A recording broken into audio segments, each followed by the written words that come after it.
XX век подарил слушателю оперы множество прекрасных басов. Федор Шаляпин, Марк Рейзен, Алексей Кривченя, Чезаре Сьеппи, Эцио Пинца, Джулио Нери, Готлоб Фрик, Джером Хайнс, Борис Христов, Никола Гюзелев и среди них, конечно, Николай Гяуров. Гяуров, один из лучших басов середины 20-го столетия, был выдающимся вокалистом и незаурядным драматическим актером. За свою достаточно длинную творческую жизнь Гяуров стал одним из любимых басов итальянского, американского, немецкого, японского и отечественного зрителя. На протяжении нескольких десятилетий болгарский бас пел на лучших сценах мира: в Милане, Чикаго, Нью-Йорке, Лондоне, Москве, Вене, Зальцбурге, интерпретируя весьма разный музыкальный материал: Моцарта, Верди, Мусорского, Гуно, Бойта, Керубини, Масне, Россини, Мейербера и других. Несомненно, фигура Николая Гяурова заслуживает нашего пристального внимания, и именно об этом прекрасном басе сегодня и пойдет речь.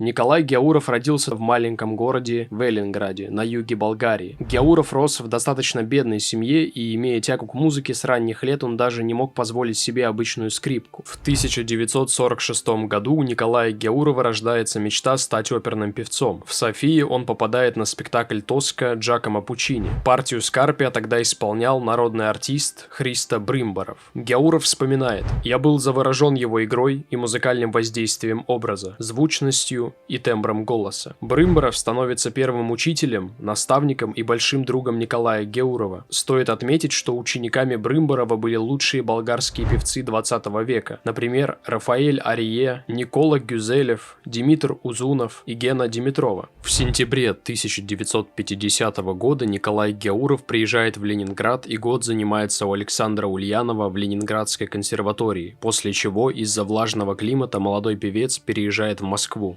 19 сентября 1951 года он зачислен на второй курс Московской консерватории в класс Александра Батурина, именитого советского бас-баритона. А позже Гяуров занимается у профессора Розы Яковлевны Альперт-Хасиной. Дебютной партией для Гяурова стала партия Дона Базилио в севильском цирюльнике Россини. В апреле 1955 года он поет в спектакле оперной студии Московской консерватории, а второй майский спектакль цирюльника одновременно является первым государственным экзаменом для Николая. Вскоре после получения диплома с отличием следуют два очень важных события в певческой жизни Гяурова. Это вокальные конкурсы в Варшаве и Париже. 9 августа 1955 года он выступает на 5-м Всемирном фестивале молодежи в Варшаве, исполнив арию Филиппа из Дон Карлоса Верди и каватину Олега из одноименной оперы Рахманинова. На оба исполнения зал ответил длительными овациями, а жюри присудило Гяурову первую премию, дав наивысшую оценку 25 баллов из 25 возможных.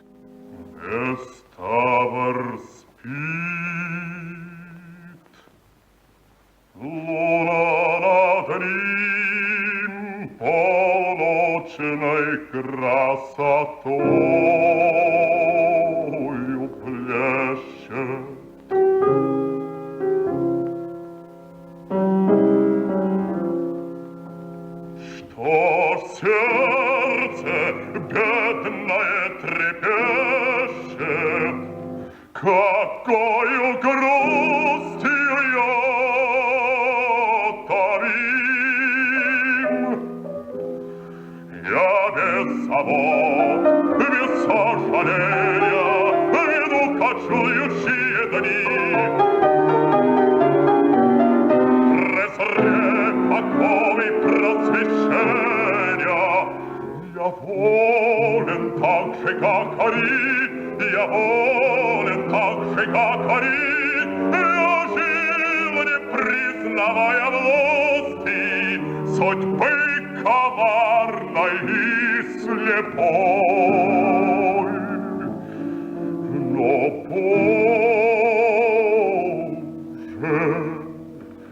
как играют страсти моей послушною душой. 18 сентября 1955 года в Париже во дворце Шайо состоялся финал международного вокального конкурса, председателем жюри которого была именитая итальянская сопрано Тотти Даль Монте. Помимо Гяурова в конкурсе принимал участие другой болгарский певец, тенор Димитр Узунов, который вскоре станет партнером Гяурова по сцене в Ласкало. По итогам конкурса Гяуров получает гран-при, а в прессе пишут: Николай Гяуров обладает исключительно мощным и красивым голосом и большим сценическим дарованием. А на пресс-конференции Тотти Даль Монте говорит: да, и впрямь Гяуров напоминает отдельными сторонами своего искусства Шаляпина, но в то же время он яркая индивидуальность.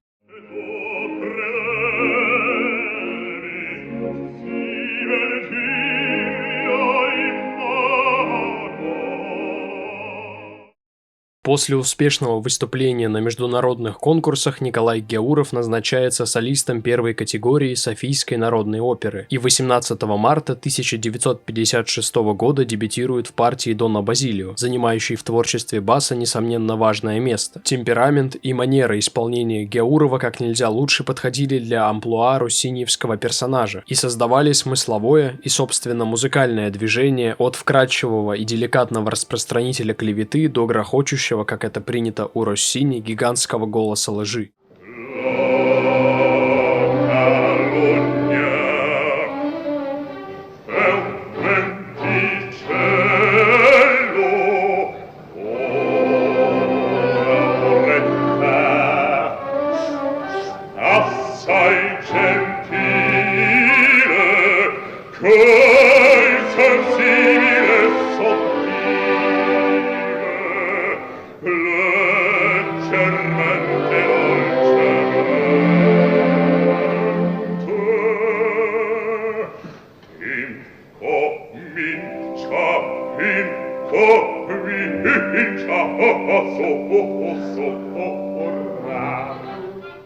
Вокальная строчка в начальной части арии сведена к интонационно-примитивному речитативу с частыми повторениями слов на одной ноте. Базилио здесь как бы наблюдает со стороны за самостоятельным развитием силы, которая приведена им в действие, пока лишь комментируя ее развитие короткими фразами, прерываемыми паузами. И только когда это развитие приближается к кульминации, голос Базилио постепенно крепнет и присоединяется к победе этой силы, разделяя ее торжество.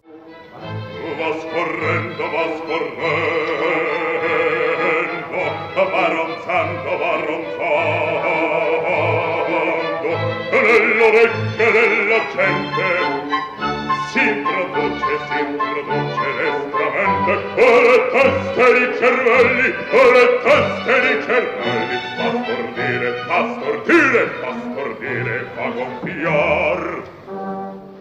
Вторая половина арии обращена уже к другому объекту, к самому Базилио, и посвящена его самодовольному любованию своей изобретательностью. Вероятно, не случайно Россини почти цитатно заимствовал тематический материал этого эпизода из арии Бартоло в «Свадьбе Фигаро». У Моцарта аналогичная ситуация. Мошенник хвастается своей хитростью и умением обмануть кого угодно.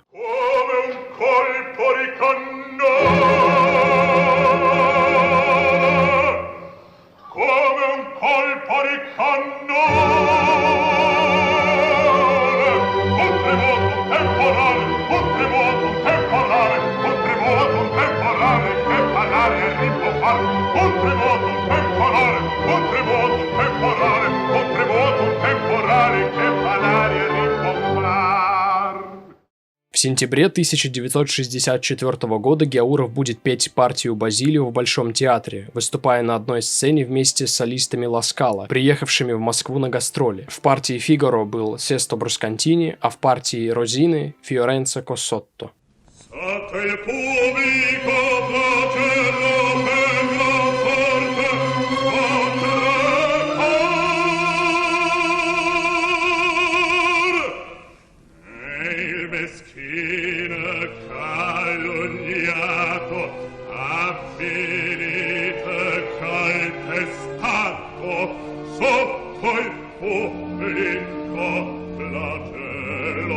Per gran sorte va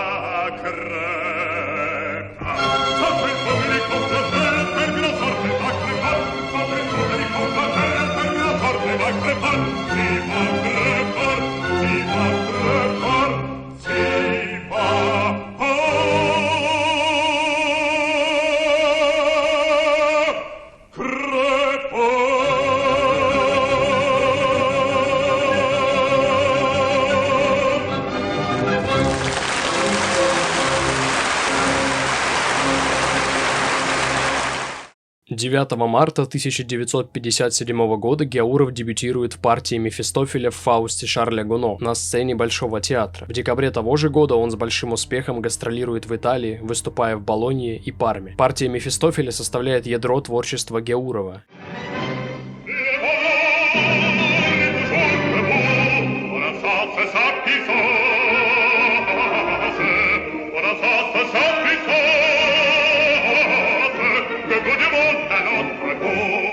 Геауров пел Мефистофеля на лучших сценах мира – в России, Италии, Германии, Франции, Америке и Японии на протяжении 20 лет с огромным успехом. В «Ла Скала» Геауров исполнил Мефистофеля в 4 сезонах. В сезоне 61 года, 62 вместе с Джанни Раймонди в партии Фауста, Ренатой Скотто в партии Маргариты и Дино Донди в партии Валентина.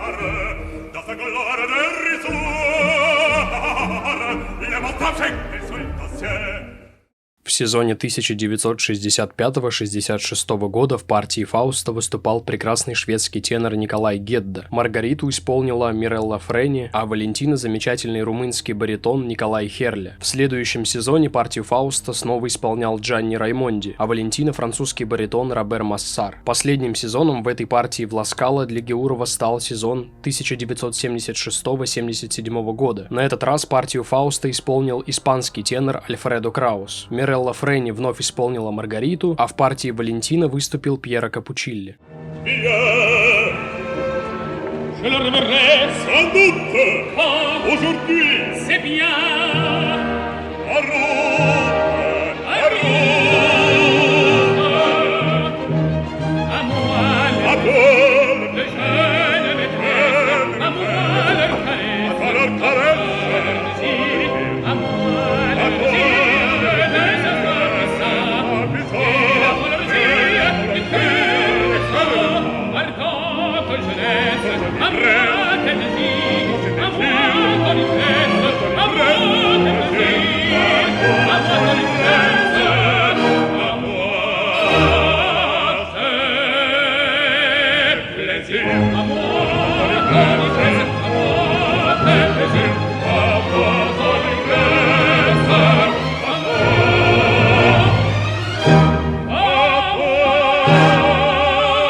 У Николая Геаурова, как он сам скажет, было два любимых композитора – это Верди и Мусорский. О втором мы поговорим чуть позже, а сейчас остановимся на вердиевских партиях, исполненных болгарским басом. В августе 1962 года Геауров исполняет партию Захарии Варена ди Верона, а через 4 года в сезоне 1966-67 года на открытии сезона «Ла Скала» Геауров будет исполнять партию Верховного Жреца в прекрасной постановке Франко Энрикеса с декорациями Николая Бенуа. Дирижер Джанандреа Гавадзени, а его партнеры по сцене Джан Джакомо Гуэльфи в заглавной партии, Елена Сулиотис в партии Абигаиль и Джанни Раймонди в партии Измаила. Немногие из певцов обращаются к этой роли, хотя она известна своей кантиленностью, благородством заложенной в ней идеи и импонирует своим величием. Основная трудность партии – это статичность героя. Верховный жрец обязан быть сдержанным во всех внешних проявлениях чувств, поэтому только голосом можно передать различные черты и оттенки характера героя. При этом певец желательно не должен использовать голос в полную мощь, потому что представляет старца, вождя религиозной общины.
сезоне 1964-65 года в Ла Скала Николай Гяуров с большим успехом исполнил фиеско в опере Верди «Симон Бокканегро». Баритон Джан-Джакомо Гуэльфи выступил в заглавной партии, сопрано Габриэла Туччи исполнила партию дочери Симона, Бруно Преведи исполнил партию молодого патриция Габриэля Адорно, а Роландо Панераи был в роли канцлера Паоло Альбианини. Дирижером постановки выступил Джанандреа Гавадзени.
Также хотелось бы вспомнить спектакли оперы Аттила Верди, проходившие в Ла Скала в сезоне 1974-75 года. Режиссером постановки выступил Ламберто Пуджелли. Николай Гяуров исполнил заглавную партию, а его партнерами по сцене были баритон Пьеро Капучилли и бас Луиджи Рони.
В сезоне Ла Скала 1982-83 года Николай Гяуров принимает участие в новой постановке оперы Джузеппе Верди «Эрнани». Его партнерами по сцене стали Мирелла Френи, Пласидо Доминго и Рената Брузон, дирижер Рикардо Мутти. Стоит отметить, что этот спектакль известен зрителю скорее благодаря звездным именам и тому факту, что постановка была записана на пленку. Само сценическое оформление весьма сомнительно, а Пласидо Доминго 80-х годов явно не лучше Эрнани. Стоит хотя бы вспомнить певцов, исполнявших эту партию в старой постановке. А Николай Гяуров, исполнявший Де Сильва с 60-х годов, явно находится в своей не лучшей форме. Пропали некоторые краски тембра, насыщенность нижних нот. В связи с этим стоит вспомнить живую запись 1969 года из Милана, кстати, с тем же Пласидо Доминго в партии Эрнани и Райной Кабаиванской в партии Эльвиры. Здесь Николай Гяуров исполняет партию испанского вельможи в полном расцвете сил, демонстрируя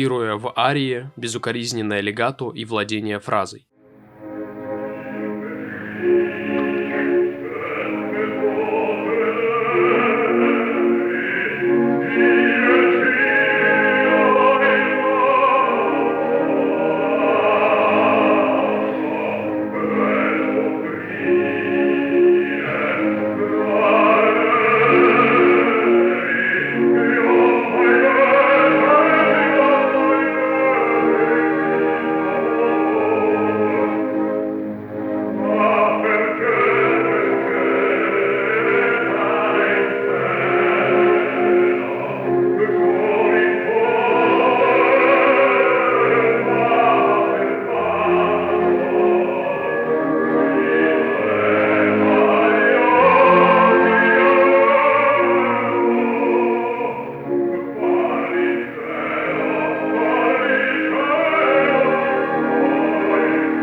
Конечно, нельзя не упомянуть о выступлениях Гяурова в опере Верди «Дон Карлос». Примечательно, что Гяурову удалось исполнить как великого инквизитора, так и короля Филиппа II. Напомним, что эти партии требуют от вокалиста помимо выполнения основных музыкальных задач хорошей оформленности предельных нижних нот. Это ми в партии инквизитора и фа в партии Филиппа. Гяуров прекрасно справлялся со сложными нижними нотами, что не всегда удавалось его коллегам-басам.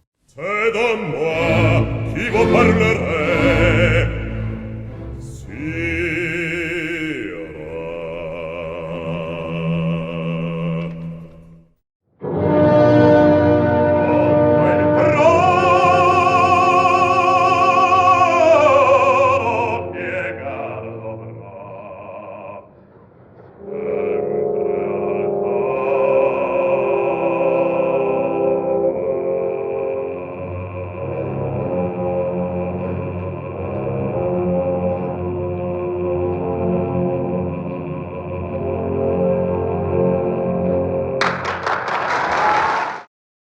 В ноябре 1960 года исполнилась заветная мечта Николая Гяурова – спеть партию Филиппа. В Софийском оперном театре готовилась новая постановка Дон Карлоса Верди. Молодой певец поступил очень этично, предоставив возможность выступить на премьере более опытным вокалистам. Впервые в роли короля Филиппа Гяуров вышел на сцену 16 ноября, а через 2 дня он исполнил партию великого инквизитора, которую подготовил к премьере в театре Ла Скала. Она состоялась 13 декабря в постановке Маргариты Вальман. Дирижировал Габриэле Сантини. Ни одна газета не обошла вниманием талант болгарского баса. Вот что писали в газете «Италия». Нечто прекрасное. Бас Николай Гяуров в роли великого инквизитора. Его исполнение оставляет яркий след, поражает мощь его голоса и отличная сценическая игра. Газета «Оджи». Великого инквизитора спел болгарский бас Николай Гяуров. Один из самых красивых, мощных и волнующих голосов, которые мы когда-либо слышали. Газета «Таймс». Вчера вечером большое вокальное мастерство продемонстрировал болгарский бас Николай Гяуров в роли великого инквизитора. Мы долгие годы не слышали такого необъятного, насыщенного, богатого по тембру голоса. Его актерская игра оставляет то же впечатление, что и голос. К сожалению, услышать Гяурова в партии инквизитора, насколько мне известно, можно только в студийной французской версии оперы под управлением Клаудио Аббадо 1985 года со следующим составом: Пласидо Доминго, Лео Нуччи, Катя Ричарелли и Руджеро Раймонди. После успешного дебюта в партии великого инквизитора, как уже было отмечено выше, Гяуров дебютировал в партии Филиппа в миланском Ла Скала, а несколько позже болгарский бас с триумфом исполнил эту партию в Чикаго. Вот фрагмент рецензии, вышедший в США после спектакля «Дон Карлос» в газете Newsweek. В «Дон Карлосе» не герой, чье имя носит произведение, а его отец, Филипп II, в исполнении Гяурова, является душой спектакля. Николая Гяурова часто сравнивают с Борисом Христовым и Чезаре Сиеппи. Филипп Христово – это метущаяся фигура, как король Лир. Филипп Чезаре Сиеппи – холодный, сдержанный аристократ. А Николай Гяуров показал нам страстного, сотканного из нервов Филиппа, чья царственность – лишь маска человеческой слабости. Гяурову нет равных среди басов по силе голоса и легкости исполнения.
Sei certo regal a me, sei poter di leggere il cor che mio possa veder. Ah, sei certo regal meresse il poter sbavillare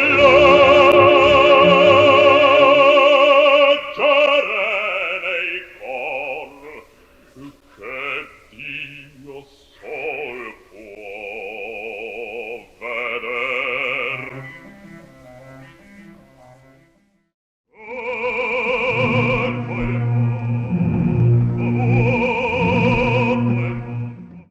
Николай Гяуров, имевший огромный успех в партии Мефистофеля в опере «Гуно», великолепно исполнял того же персонажа, но уже в итальянской опере «Мефистофель» Арриго Бойто. Нередко, когда Гяуров пел в «Фаусте», критики писали, что эту оперу следовало бы переименовать в «Мефистофель». В опере Арриго Бойто персонаж Гяурова занимал по праву главенствующее положение. Дебютировал Гяуров в этой партии 4 марта 1964 года, а с июня по август участвовал на музыкальном фестивале на Арена ди Верона, где исполнил Мефистофеля 7 раз. Во время одного из спектаклей Гяурову вручают почетную медаль, учрежденную в честь выдающегося драматурга и либретиста Луиджи Иллика. Такая медаль присуждается за исключительные заслуги в развитии оперного искусства, и лишь немногие из крупнейших итальянских певцов удостоены ее. В тот же вечер Гяуров получает золотую медаль с дарственной надписью «Покорившему Ла Скала Мефистофелю Николаю Гяурову от семьи Аурелиана Пертеля». Гяуров исполнял Мефистофеля в опере Бойто в Ла Скала в сезоне 1963-64 года. Его партнерами по сцене были Карла Бергонце и Райна Кабаеванска, дирижер Джанандреа Гавадзени.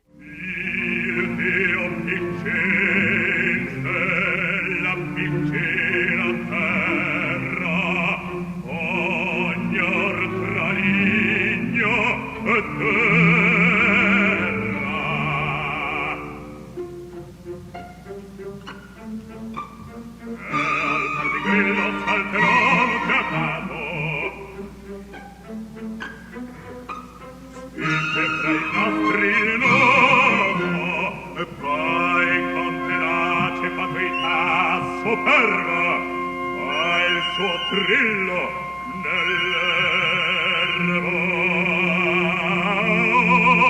oriosa polve troppo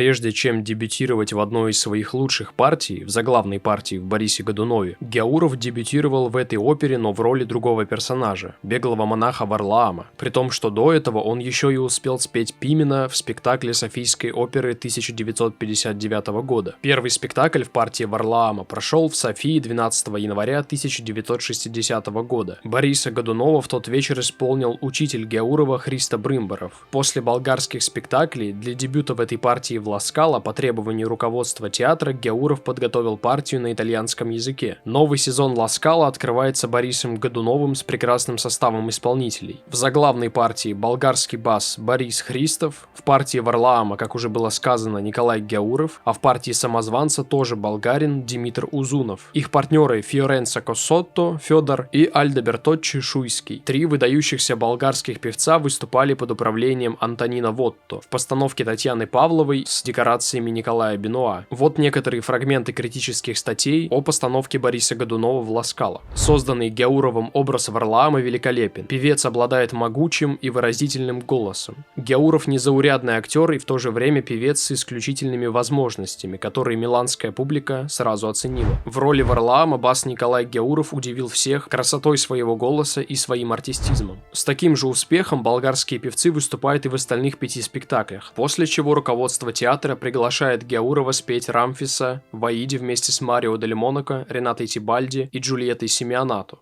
В партии Бориса Годунова Геауров дебютировал в 1965 году на Зальцбургском фестивале. Постановщиком и дирижером выступил Герберт фон Караян. Были ангажированы хоровые коллективы опер Вены и Зальцбурга. Караян подобрал превосходный состав исполнителей: Геауров, Борис Годунов, Алексей Масленников, Юродивый, Никола Гюзелев, Пимен, Антон Дьяков, Варлаам. Вот что говорил сам Геауров по поводу своего дебюта в партии Бориса. Эта работа потребовала небывалого напряжения. Без сомнения, Караян один из крупнейших музыкантов нашей эпохи. Он долгие годы готовился к постановке Бориса Годунова, стремясь постичь специфику музыки Мусоргского, бросая новый взгляд на это знакомое всем любителям музыки произведение. Колоссальный хор, солисты, танцовщики, декорации, костюмы — все вместе сделало из постановки удивительный спектакль, который оценили и публика, и критика. Я был счастлив, что мне выпало сыграть эту роль. Я сознательно не хотел исполнять партию Бориса, пока не накоплю побольше опыта. Теперь я рад, что мой первый выход в роли Бориса совпал с грандиозной постановкой Караяна. Конечно, этот образ будет постоянно развиваться, потому что роль Бориса таит в себе колоссальные возможности для полного раскрытия актера.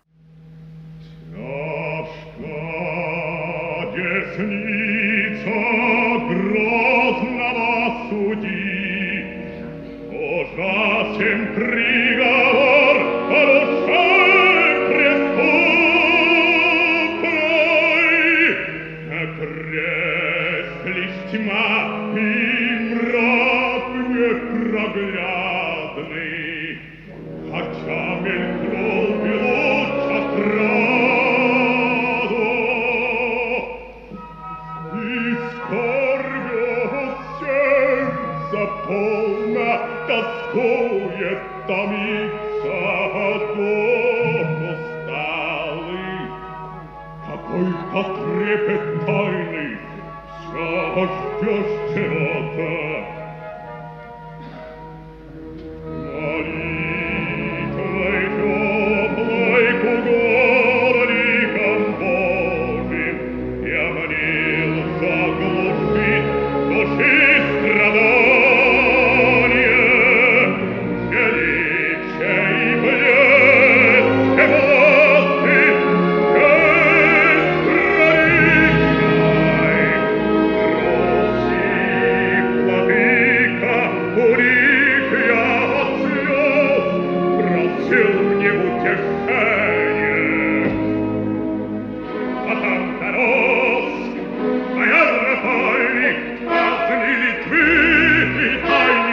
власти глаз Тимур и труд сиротярение, словно дикий зверь исчетлёт очумленный, голодная, бедная, встань, не трусь, и в лютом горе ниспосланном Богом за тяжкий мой грех от испытания.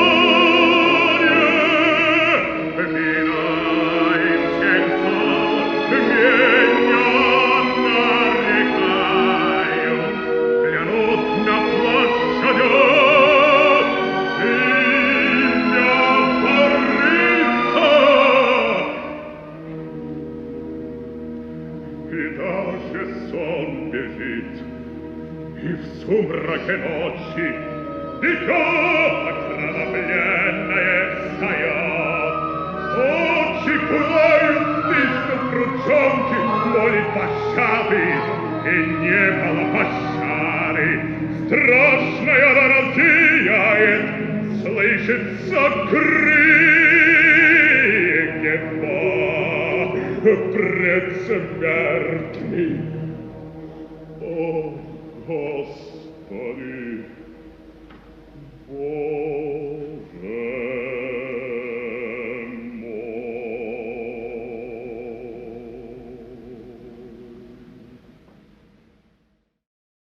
Вот что писали в газете «Экспресс». Борис Годунов — это Николай Геауров. Он правдоподобно показал 3 состояния героя: ощущение полноты власти, осознание вины и крах. Он исполнен величия, когда держит власть в своих руках, и человечен в своем падении. Даже будучи убийцей, он личность, внушающая уважение и излучающая достоинство. Уникальный голос Гяурова, в котором отразились все человеческие чувства, тончайшие нюансы экспрессии, едва ли нуждался в жестах. Эта роль Гяурова является одной из высочайших вершин его артистической и вокальной карьеры. Эта постановка Бориса Годунова просуществовала, нарушив все традиции фестиваля, целых 3 сезона. В Хованском и Годунове труднее рассчитывать на эффект голоса. Они предъявляют много требований к актеру, а это означает, что артисту труднее, что ему приходится отдавать все силы. 13 июня 1966 года Гяуров принял участие в спектакле «Борис Годунов» в Большом театре. Главный дирижер театра Геннадий Рождественский руководит великолепным составом исполнителей, среди которых Елена Образцова, Тамара Синявская, Александр Ведерников, Валентина Левко и Алексей Масленников. В сцене помешательства Бориса болгарский бас добился поистине огромной трагической силы. Он метался как загнанный зверь. Необычна и нова и трактовка смерти Бориса. В ней мы не находим привычной патетичности. Напротив, Гяуров максимально очеловечивает эту сцену, играет ее сдержанно, сурово, едва уловимым шепотом, произнося последние слова.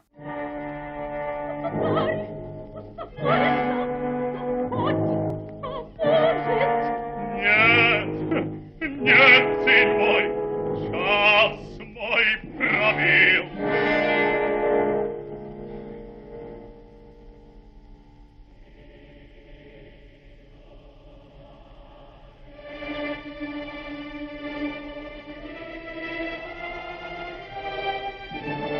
Боже, Боже, час ко мне, уже и греха не заболю. О, злая смерть, как мучишь ты жестоко.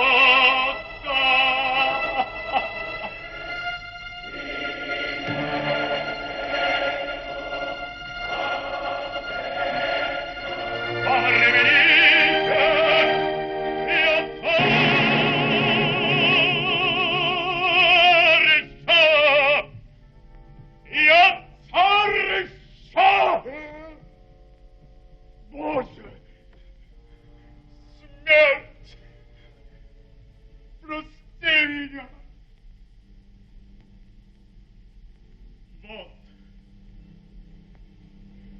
Вот царь ваш. Царь? Простите.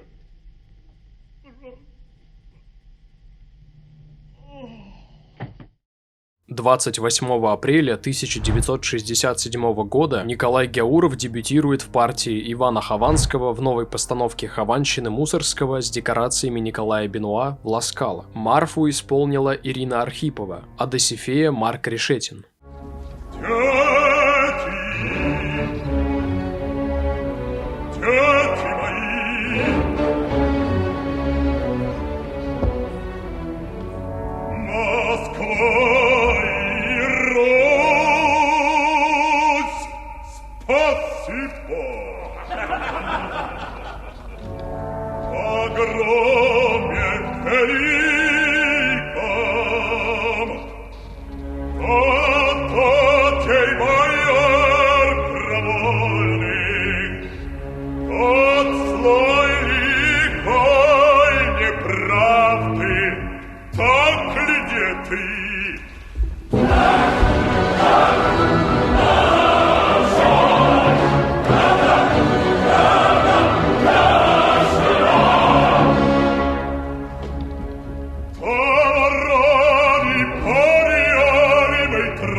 Гяуров принял участие и в 6 спектаклях Хованщины в сезоне 1970-71 года. Ирина Архипова вновь исполнила Марфу, в партии Досифея в первых 3 спектаклях выступал Карло Кава, после чего его заменил Паула Вашингтон. К счастью, 4-й спектакль, который состоялся 25 января 1971 года, был записан. В партии Досифея как раз был Паула Вашингтон, а Сусанну исполнила Клара Петрелла.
Дискография Николая Гяурова в партии Ивана Хованского представлена множеством записей. Это и радиоспектакль 1973 года, редакция Шостаковича, где Досифея спел Чезаре Сиепи, а Марфу Фьоренцо Коссотто. Это и запись 1975 года из Софийской оперы, фрагмент из которой вы слышали. Дирижер Атанас Маргаритов, Досифей Никола Гюзелев, Марфа Бойко-Косова, Шакловитый Стоян Попов, Андрей Хованский, Любен Михайлов. Или, например, запись 1989 года из Венской оперы. Дирижер Клаудио Аббадо, Досифей Паата Барчуладзе, Марфа Людмила Шемчук, Шакловитый Анатолий Кочерга, Андрей Хованский, Владимир Атлантов. Данная постановка к тому же была записана на пленку.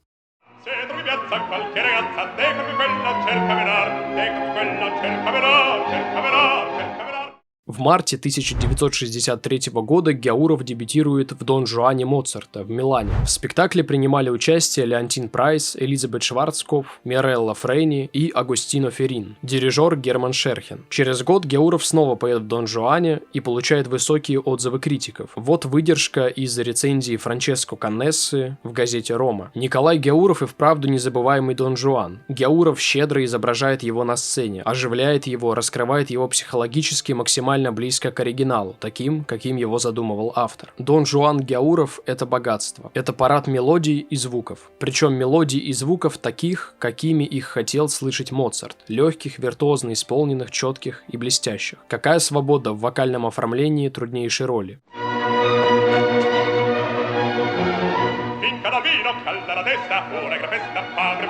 Se trovi piazza qualche ragazza, decami quella, cerca venar, decami quella, cerca venar, cerca venar, cerca venar, sette colore, la sia, chi il minuetto, chi la polia, chi la demanda, paragolar, chi il minuetto, paragolar, chi la demanda, paragolar, chi la polia, paragolar, e intanto dalla giocata, con questa e quella vamoreggiar, vamoreggiar, vamoreggiar, alla velista donna mattina, d'ora decina deve metar, alla velista d'ora decina deve metar, se tu in piazza qualche ragazza, devi quella, cerca venar, alla velista donna mattina, d'ora decina deve metar, se tu colore la sia, il minuetto, chi la polia, chi la demanda, pare valar, alla velista donna mattina, d'ora decina deve metar, d'ora decina devi aumentar, d'ora decina devi aumentar, devi aumentar, devi aumentar, devi aumentar.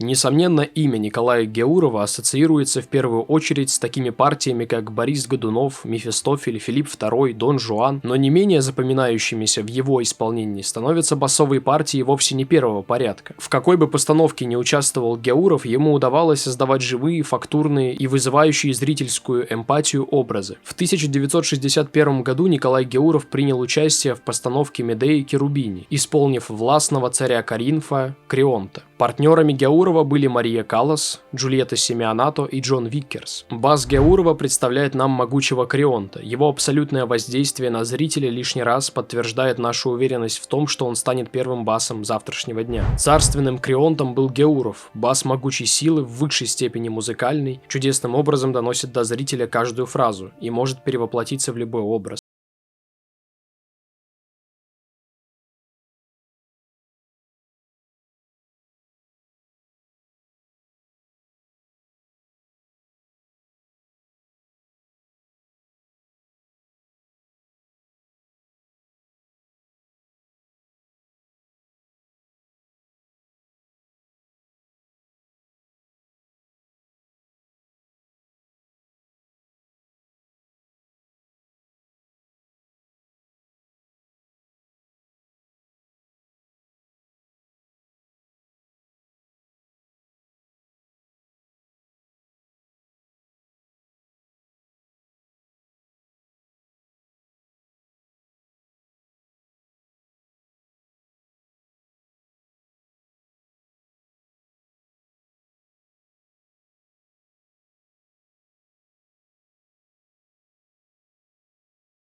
Запоминающихся партий в исполнении Николая Геурова является партия Марселя в опере «Гугеноты» Джакомо Мейербера. Великолепный состав исполнителей был собран в 1962 году в Ла-Скала. Франко Корелли в партии Рауля, Джульетта Симеонато в партии Валентины, Джоан Сазерленд в партии Маргариты Валуа, Джорджио Тоцци, граф де Сембри, Урбан Фьюренца Коссотто. А в одной из партий компримарио пел Пьеро де Пальма.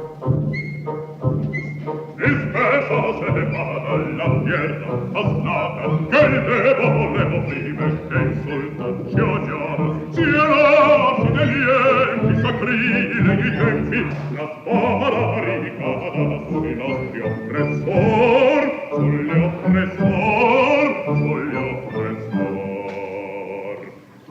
apparve strucciamoli uscia speglia apparve strucciamoli uscia speglia Pippa, Pippuccia, Pippa, Pipperia, Pippa, Pippa, Pippa, Pippa, a voi che si pianga perdito temor, a voi che si pianga perdito temor, no, Ciambai, Ciambai,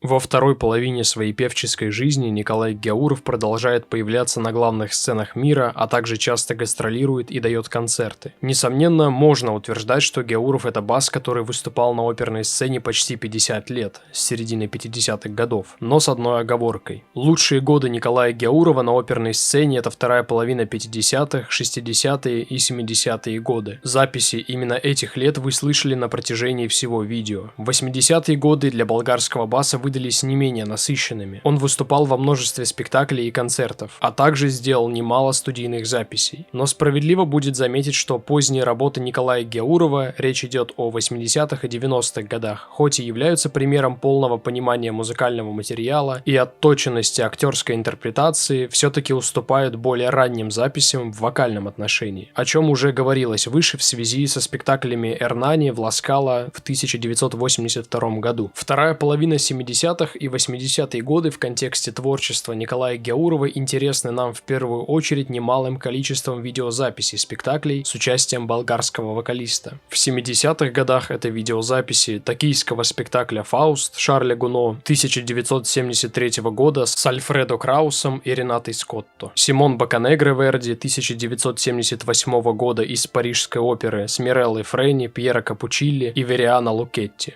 «Сила судьбы» Верди из театра Ла Скала 1978 года с Монсеррат Кабалье, Пьеро Капуччилли и Хосе Каррерасом. В 80-е годы это видеозапись спектакля «Эрнани», о которой шла речь выше, Дон Карлос Верди 1983 года из Метрополитен Опера с Пласидо Доминго, Ренатой Скотто, Грейс Бамбри и Луисом Куиллико. Аида Верди 1987 года из Хьюстонской Гранд-Опера с Пласидо Доминго и Миреллой Фрейни. Хованщина Мусоргского, о которой упоминалось выше, 1989 года из Венской государственной оперы. А в 2001 году, в новом тысячелетии, Николай Гяуров поучаствовал в постановке сивильского цирюльника Россини, где не исполнил, а скорее напевал партию Дона Базилио.